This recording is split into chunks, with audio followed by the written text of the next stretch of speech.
మాయ చాలా సంవత్సరాలుగా రుమటాయిడ్ ఆర్థరైటిస్తో బాధపడుతుంది. ఆమె తన నొప్పిని తగ్గించడానికి తాత్కాలిక ఉపశమనం కోసం మందులు వాడేది. కాని ఇది బరువు పెరగడానికి మరియు ఆమెకు చక్కెర వ్యాధి సమస్య వచ్చింది.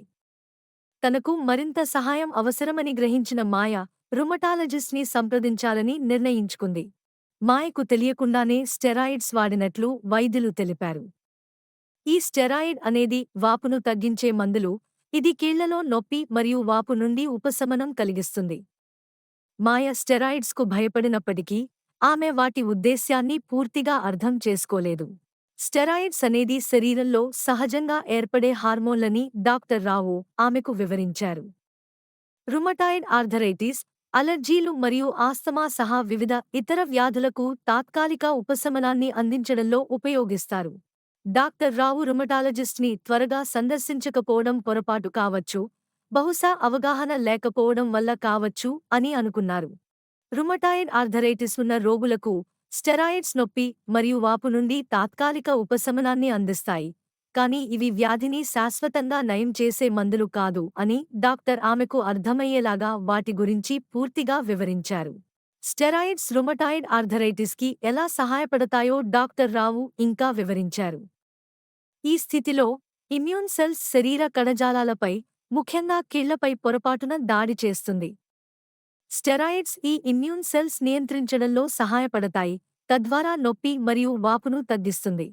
కానీ ఈ స్టెరాయిడ్స్ కొన్ని తీవ్రమైన దుష్ప్రభావాలను కలిగి ఉంటాయి, అందువల్ల వీటిని రుమటాయిడ్ ఆర్థరైటిస్కి దీర్ఘకాలికంగా ఉపయోగించరాదు. రుమటాయిడ్ ఆర్థరైటిస్ కి యొక్క దీర్ఘకాలిక నిర్వహణకు డిసీస్ మాడిఫైయింగ్ యాంటీరైమాటిక్ డ్రగ్స్ వంటి ఇతర మందులు మరింత అనుకూలంగా ఉంటాయి. మాయ స్టెరాయిడ్లను నిర్వహించగల వివిధ మార్గాల గురించి తెలుసుకుంది.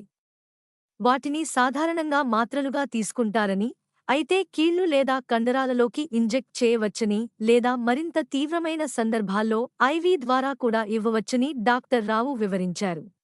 స్టెరాయిడ్లను తక్కువ వ్యవధిలో, సాధారణంగా 4 వారాలు లేదా అంతకంటే తక్కువ మరియు తక్కువ మోతాదులోనే వాడాలి అని డాక్టర్ రావు చెప్పారు.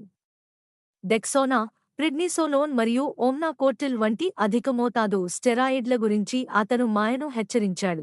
ఇవి ప్రతి చోటా అందుబాటులో ఉన్నాయి, అయితే వైద్య పర్యవేక్షణలో మాత్రమే ఉపయోగించాలి. డాక్టర్ రావు దీర్ఘకాలిక స్టెరాయిడ్ వాడకం వల్ల కలిగే నష్టాలను వివరించారు. బరువు పెరుగుట, అధిక రక్తపోటు, ఎముక సన్నబడటం, పర్పుల్ స్ట్రైయే, మొటిమలు, హిర్సుటిజం, చంద్రుని ముఖం, చర్మం సన్నబడటం, అధిక రక్త చక్కెర స్థాయిలు, మానసిక కల్లోలం మరియు కడుపులో పుండు వంటివి ఉంటాయి. దీర్ఘకాలిక ఉపయోగం ఇతర దుష్ప్రభావాలతో పాటు కంటిశుక్లం మరియు గ్లూకోమాకు కూడా దారితీస్తుందని అతను హెచ్చరించాడు. స్టెరాయిడ్స్ యొక్క సురక్షితమైన ఉపయోగాన్ని నిర్ధారించడానికి డాక్టర్ రావు మాయకు డాక్టర్ సూచనలను ఖచ్చితంగా పాటించాలని, అకస్మాత్తుగా మందులను ఆపకుండా ఉండాలని మరియు ఏదైనా అసాధారణ ప్రభావాలను సమీపంలోని వైద్యుడికి నివేదించాలని సూచించారు. ఆర్థరైటిస్ను నయం చేస్తుందని పేర్కొంటూ హెర్బల్ రెమెడీస్ కోసం టీవీ ప్రకటనలు చూశానని మాయ చెప్పింది. ఈ రెమెడీస్లో తెలియని మొత్తంలో స్టెరాయిడ్లు ఉండవచ్చని, ఇది ఆమెకు తెలియకుండానే ప్రమాదాలను కలిగిస్తుందని డాక్టర్ రావు ఆమెను హెచ్చరించారు. స్టెరాయిడ్స్తో పాటు డీమాడ్లు మరియు బయోలాజిక్స్ వంటి ఇతర దీర్ఘకాలిక చికిత్సలను డాక్టర్ రావు సిఫార్సు చేశారు. ఇవి నెమ్మదిగా పనిచేస్తాయి కానీ వ్యాధికి సంబంధించిన సమస్యలను పరిష్కరిస్తాయి. మాయ క్లినిక్ నుండి వెళ్లేటప్పుడు ఆమె మరింత సమాచారం మరియు శక్తి పొందింది. బాధాకరమైన సమయంలో స్టెరాయిడ్లు ఉపశమనాన్ని అందించగలవని, తన పరిస్థితిని సురక్షితంగా నిర్వహించడానికి డాక్టర్ రావుతో కలిసి పనిచేయడం చాలా కీలకమని ఆమె అర్థం చేసుకుంది. మాయ కోసం ఆమె రుమటాయిడ్ ఆర్థరైటిస్ చికిత్సలో స్టెరాయిడ్లు ఎలా పనిచేస్తుందో అర్థం చేసుకోవడం తనకి ముఖ్యంగా భావించింది.